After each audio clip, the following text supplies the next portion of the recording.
So I wonder if anyone here is happily married. Anyone here happily married? It's unbelievable. I mean, it truly is unbelievable when looked at in the context of world history, because the notion that we would be not only married but happily married is only roughly dates back to around the middle of the 18th century. Until then, you tolerated your partner for the sake of dynastic concerns and children. You did not expect to love them. A very new idea was born in the middle of the 18th century that historians call Romanticism. And we are all the heirs of Romanticism. And the way that human beings love is very context and society dependent. You know, there's a lovely quote by La Rochefoucauld: there are some people who would never have fallen in love if they hadn't heard there was such a thing. Slightly too cynical, but really what this is alerting us to is that the way we love is very dependent on our societies. And nowadays, we love romantically. We are all the heirs of Romanticism. And Romanticism is a very particular ideology, and it's worth just running through some of its dominant features. Romanticism tells us that all of us have a soulmate out there, and it's our task to identify the soulmate. When we meet the soulmate, we will feel a very special feeling and a kind of instinctive attraction to this person, and we will know they are our destiny. We might be in a bar, in a nightclub, in a train. We will have that special feeling. And then we'll call up our friends, and we go, I've had that special feeling at last. That's terrific. And so everyone around us will have that special feeling, and then they'll get married and have children. And if you don't have the special feeling, you get very worried. You go on Tinder, Match.com, and you're always waiting for the special feeling to come along until the soulmate comes along. And the good thing about finding a soulmate, when we eventually find the soulmate, we will never be lonely again. All of us, everything that we are, will be perfectly understood by another human being. It will mean the definitive end of any sense of alienation or loneliness. All our feelings, our hopes, will be confirmed by another person. So it's really terrific news. When the soulmate comes along, we will have no more secrets. They will understand us totally, and we will understand them. And there's that lovely, early days when everything that you can possibly think of feeling ashamed or vulnerable, you can reveal this to another person, and they will confirm you and bolster you, and that's terrific. The other thing about Romanticism, generally, the people who invented Romanticism didn't have jobs, or they only worked a little bit. So Romanticism is very tied up with long summer balmy afternoons, walks in nature, a lot of emphasis on waterfalls and large watery expanses. And also that moment, dusk, is very important for romantics. That moment when the sun's beams light up the underside of the clouds, turning them a pinky hue. It's very special kind of feelings for romantics. The other thing that romantics very much believe in is that love and sex go together. So previously, people obviously had sex and had been in love. They didn't necessarily always see them as entirely conjoined. But romantics believe that sex is the ultimate expression of love, which is why in the 19th century, adultery becomes a tragedy and becomes the most important theme of 19th century novels. All the great novels of the 19th century are in one way or another about adultery, starting with Madame Bovary and Anna Karenina, and on. Because suddenly, the reason why suddenly adultery is a disaster is because the romantics have made sex into a proof, the ultimate proof of love. As you will have gathered from my tone, I'm not an unalloyed fan of Romanticism. I believe that it has caused us immense trouble. In fact, I believe that Romanticism is the single greatest enemy we face for love, and that if we are to learn how to love better in the future, we must give up a lot of the feelings that got us into the sort of relationships that Romanticism points us towards. Now, what is so wrong with Romanticism? Why the cynicism? Well, let's start with a few points. One of the first things that's troublesome is that unlike what Romanticism tells us, we are not pure, kind, loving beings simply on the lookout for a soulmate. We are deeply dangerous, and most of us are on the edge of insanity. This is not an exception. It's just what it means to be human. All of us are only just holding it together. We are dangerous to be around. We have all sorts of impulses, feelings, desires, which make us great trouble to be around. The only people we can think of as normal are people we've just met. Once we've met them a little bit more, we will soon realize that they are not normal. In other words, we are troubled to be around, we're a little bit crazy. This is compounded by the fact that anyone we're likely to get together with is also going to be crazy, and they won't be able to tell us how they're crazy. Their craziness will be an intimate part of their own biography, which we won't be able to get to by the normal kind of questions that we get addressed at a dinner date. I mean, one of the first things that we should be asking ourselves in a more psychologically aware society, one of the first questions you should ask anyone at a dinner date is, how are you mad? I'm mad like this. How are you mad? That should be a very standard question we ask each other over dinner. But it's seen as an insulting question. It isn't.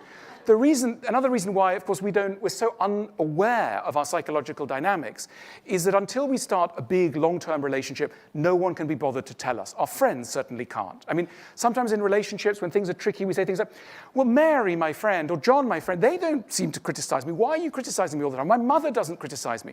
Well, the reason is mothers and friends don't care enough. They don't have to deal with you all the time. So they don't give you the vital feedback that only a lover deep in a relationship, probably a marriage, will ever tell you. So the information that is most relevant to our self-understanding is missing. Friends don't care, and lovers, when it gets too tricky, casual relationships just end because people can't be bothered to invest in the deep sort of in mutual enlightenment that should be going on in a relationship. So two disturbed people come together, that's going to be problematic. The other thing, of course, is that, in the olden days, people used to get together according to a marriage of reason. So parents would get together, and reasonable reasons for getting together would be identified. His plot of land is next to yours, the same religion, or the castle, or whatever. Now, nowadays, we believe in instinct, that we should follow our instinct. Instinct should guide us to the person who will make us happy. The problem is, and this is really the drift, to summarize brutally, this is the drift of what psychoanalysis has taught us in the 20th century. Psychoanalysis has taught us that when we fall in love with people, we're essentially recreating a pattern of earliest childhood. That we learn about love in the bosom of the family. And when it comes to adult love, we are mirroring very much on top of this ancient story, which is generally inaccessible to our conscious control. Now, the problem is that when we love in adulthood, we are not necessarily drawn to people who will make us happy. We are drawn to people who will feel familiar. And very often, happiness and familiarity have drifted apart because the love we knew as children is not a love that was pure of certain rather unhealthy or troublesome dynamics. Maybe loving someone who was rather distant or whose mood we couldn't control or who we were slightly afraid of, etc. And so this explains how often you'll set up a friend with another friend and they both seem so well suited on paper according to reasonable criteria. And then the friend calls you up and they say, they were perfect, but I just didn't have that special feeling. And you think that special feeling is a surefire guide to happiness, but no. It really means that the person was probably a little bit too normal for your friend. They were a little bit too healthy. They didn't satisfy your friend's requirement for suffering. And therefore, we say, they weren't that attractive, or they were nice, but a little bit boring, or something. What we mean by a bit boring is we mean a little bit too healthy for me. They didn't fit my pattern of madness, so I had to let them go. So instinct guides us to some very troublesome characters, and we don't feel the special feeling until we've really locked horns with someone who can make us feel the kind of trouble that is familiar, that is beautifully familiar from childhood. The other thing that goes wrong, of course, is that in love, we have this idea that romanticism tells us you should be yourself in a relationship. Now, being yourself around another person is a curse we should spare anyone who we care about, because the full dimensions of our characters are really troublesome. But we have this idea that if you can't be yourself fully, you're not being honest. And honesty, the romantics tell us, is the gateway to true love. And so this sets up a really troublesome dynamic. And, we all feel it. You know how it is. In an early stage of a relationship, you've met somebody, you've shared all sorts of secrets, and they've said, how nice and how pleasant. And so finally, the outside world, that scary place, has been humanized because you've met someone from the outside world who feels as you do about all sorts of things. And there's a tremendously liberating feeling in those early days of love. But then, it's often about sex, let's be honest. Often you say things like, do you want to do that thing? And they go, yeah, I've always thought about that thing. You go, really? I've always been really into that thing, but no one was. And they go, yeah, I'm totally into it. Let's do that thing. And so it's really wonderful. It's freeing. It's liberating. And then one day you're in a restaurant, and maybe the relationship is 3 months in, and you say, oh, you know, that waiter person over there, that, you know, imagine if like, I don't know, like them and we, and it wouldn't be fun if like we invited them, and your partner, who's understood so much about you, your feelings about your mother, that funny thing that you talked about, they understand so much, and suddenly they're looking pretty serious and kind of upset. And you go, oh, whoa. And you suddenly feel that thing, which is a conflict between love and honesty. And most of us at that point go, you know what, I'll take the love. I'll ditch the honesty. I'm not going to go so much into what I really want to do with that person.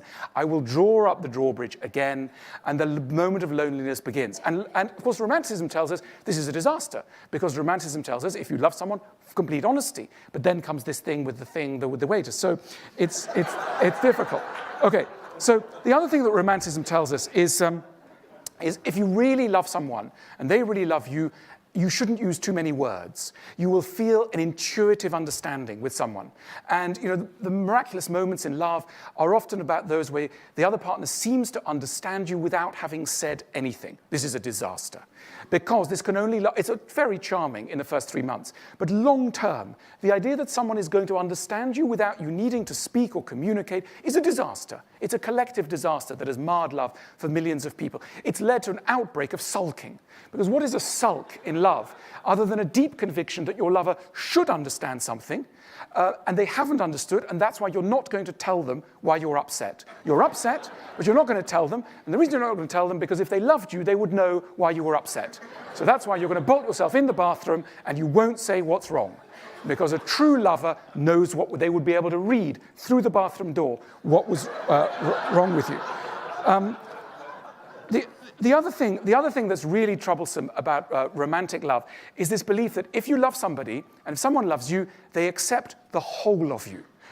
And that they never try to change you. And often there's very awkward moments when someone goes, you know, you really kind of have that funny thing like when you're eating cereal, there's this a funny chewing noise. And the other one goes, hang on a minute, I thought you loved me. And they go, no, I do love you, but there's that chewing noise. And they go, you're always so critical. My mother's not so critical. My friends are, my ex-boyfriend, my ex-girlfriend is not so critical. And you go, I love you. I need to tell you about the cereal. And that is seen as a breach of love, a breach of the ground rules of love. It isn't. But we have the wrong idea of love. We need to go back to the ancient Greeks. The ancient Greeks had a much wiser vision of love. The ancient Greeks believed that love is an attraction to perfection and virtue and accomplishment. Whenever we see virtue and accomplishment, we feel a sensation of love. We're tolerant towards the bad, the imperfect, the fragile, the vulnerable. We tolerate it and we're kind to it, but we don't love it. We just put up with it. But the real sensation of love is focused on perfection and accomplishment. Now, the romantic view is contrary to that. It says you should love the whole thing. There is no such thing as a weakness, a vulnerability. All these things are equally lovable. And education has no place in love. Now, the ancient Greeks believed that when you love someone, you are embarked on a process of mutual education. You're trying to educate them, and they're trying to educate you. The problem is education goes so wrong in love most of the time nowadays because romanticism has made it seem illegal. Now, when is a teacher a good teacher? A good teacher is somebody who, first of all, feels relaxed. They feel it's legitimate for them to teach an audience. The audience feels it's legitimate to be in a student position, none of which exists in the conditions of love normally, in which you're trying to tell someone something. And now, why are we such bad teachers in love? Not just because we think it's illegitimate, because so much is at stake. You know, the best teachers don't really care about the progress of their students. If the students haven't understood, doesn't matter. You know, you'll get on to the next trigonometry class, doesn't matter. In love, we care so much, and so we're so hysterical. We're trying to teach someone something on the verge of a catastrophe in our own lives because we're haunted by the feeling in love, in long-term love, I've married the wrong person, therefore I've ruined my life. And that's not a good position to be in when you're trying to teach someone how to eat in a different way or make anecdotes in a different way. You're hysterical. You're going, the background thought is, I've ruined my life, I've married an idiot, and they've got to understand. So you shout and you scream and you humiliate, and of course no one's ever learned anything under conditions of humiliation. The moment you said anything humiliating, the lesson's over. They're not on your side, and they're offended. As we know from feedback forms, it's got to be 99% sweetness and light and honey and 1% criticism, then you've got a potential chance to educate. So we do terrible education. We don't know how to educate. We think that education is a breach of love rather than its beginning. All of us are so imperfect. Of course, our lover is going to find fault with us, and of course, they're going to try and improve us. But we have to legitimate the process of improvement, and at the moment, we don't at all, because we think it's a betrayal of the ground rules of love. What are the solutions? Well, we have to reinvent love. Now, we're in a tech environment, and we're so used to reinventing certain technological, political platforms. We have to invent the romantic and emotional basis upon which our lives are made. I'm very thrilled by this idea. Come see me later if you're interested in this plan. We have to reinvent love and how we love. The first thing we have to do is to get away from instinct. Of course, instinct doesn't work. Imagine if someone was saying, I'm performing a brain surgery later this afternoon. I'm going to be guided by instinct. I just have an instinct. Or I'm going to land an A380 tomorrow by instinct. Of course you wouldn't. You'd have ended up with disaster. It's bizarre that we continue to refuse the idea that we should be educated in the very basics of relationships. We need a more therapeutic. It's not that we should lower our expectations. It's that we should keep the expectations that we have, but create a therapeutic scaffolding around them so that we will be able to reach the heights which we legitimately seek in our relationships. Here are some of the things that I would put into a curriculum of love. This is some of what we need to know in order to be better lovers. The first thing we need to understand is, let's stop treating our partners as if they were adults, and let's start treating them like small children.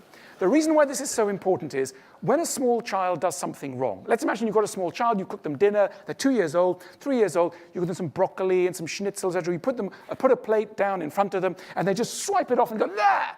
and start screaming. Now, what do you do as a modern parent? You don't hit them. You don't go, I'm so offended, I've a hard day at work, and now this, you're persecuting me. You don't say that. You go, oh, maybe my poor child's got a sore tooth, or maybe he's a bit jealous of his sister being born. Maybe that's kind of weighing on him. Maybe he's a little bit tired. That's why he's behaving like this. In other words, we're incredibly generous about our system of interpretation.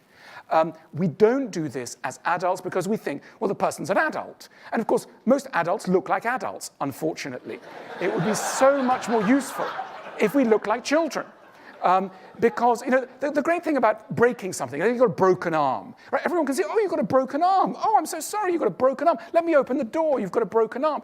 If you've got a broken soul, a broken bit of your psyche, everyone thinks you're normal. But you want to go, no, I've got this thing that's broken. It doesn't look broken. So we don't look like children, but we are inside. And it's so, we're so aware of how patronizing it is to be treated as younger than we in fact are, that we've neglected in a way how generous, how kind, how truly loving it is to treat someone as if they were younger than they are. Because this is really what it means to love, which is to be generous in the interpretation of the behavior of another person. The other thing that we need to get better at, of course, is interpreting whether somebody is evil or not for doing the things that they do. And for this, we need to learn humor. Often comedy is seen as an add-on, as sort of a game show entertainment thing. It's a vital resource in relationships. Because what humor does, think of all the great characters that we laugh about, like Larry David. Now, Larry David, if you met Larry David as he plays himself in Curb Your Enthusiasm, if you met him in life, you'd think this guy's a total idiot. You hate him, he's awful. But because of the humorous envelope in which he's presented to us by comic genius, you think that vital thing, he is a lovable idiot.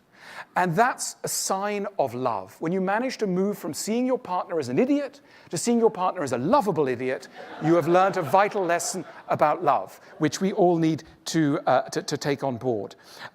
We need to remember, of course, humor is, secrets are okay. To try and reveal everything about yourself is wrong. If you're, let's say, only lonely with maybe 40% of your character, that's fine. You're doing very well. The idea that loneliness should end with a birth of love is completely wrong. You must not blame another person for not understanding every part of you. How could you expect them to? You don't even understand most of you. How could they mind read? No one is a mind reader, nor should they be expected to be.